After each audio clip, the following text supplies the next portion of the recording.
Namaste, everyone. Today we're going to go over Unsettled, Chapter 5, Sweatshops of the Neo-Plantation. Learning objectives. You learn about how Ra survives when her welfare is cut. Chapter 5, Sweatshops of the Neo-Plantation.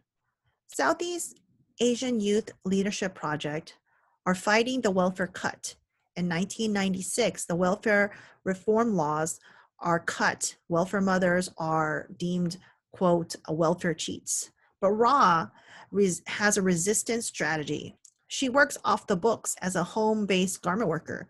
She also is vilified as a welfare cheat, but actually she's just trying to survive as a home worker. Ra's family moves to the Bronx in 1986. The local resettlement agency immediately signs her up for the welfare benefits. It's supposed to be her sole income source in this new country. She quickly realizes it's not enough to eat. Welfare trap. Welfare is not enough to eat, clothe, and shelter her family. She was caught in the welfare trap, unable to survive only on welfare, but penalized with reduced welfare benefits or dropped from welfare entirely if she earned above income. But Ra, she resists. She refuses to fold, just like she refused to be murdered by the Rouge. She actually increased her output as a garment worker. She had daily acts of survival. She turned her apartment into a veritable factory. Her home is like a sweatshop now. There's no furniture. The refrigerator is outside. All the main sewing materials are in the kitchen area. She has to see the doorway at all times. She had a sweatshop in her own living room. There were 9 people living there. It was not enough space. We can't afford to get any furniture. That is what we got to live through because we're on welfare. And they say welfare is supposed to help us. It's not. It's not at all. Because if it was, we wouldn't be living in these types of conditions. A quote from the book. The refrigerator goes out of the kitchen. The first thing, take it out and put in the living room.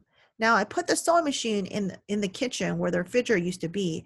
From this place, you can see everything where you sew. You can see the front door of the apartment who comes in and out. You can watch the food on the stove, sew at the same time.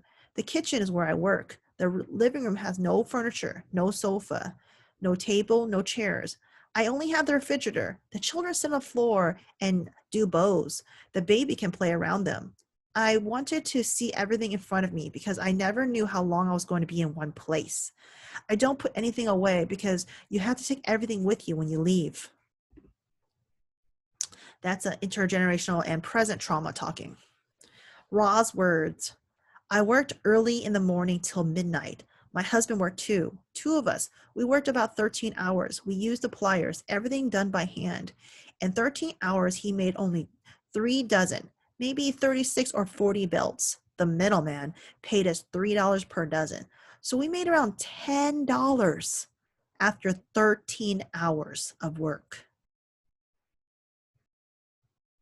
I'm going to say it again. We made about $10 after 13 hours of work. U.S. Sweatshops was just an extension of the third world outpost. Learning outcomes. You learn about Ra resisting the welfare state.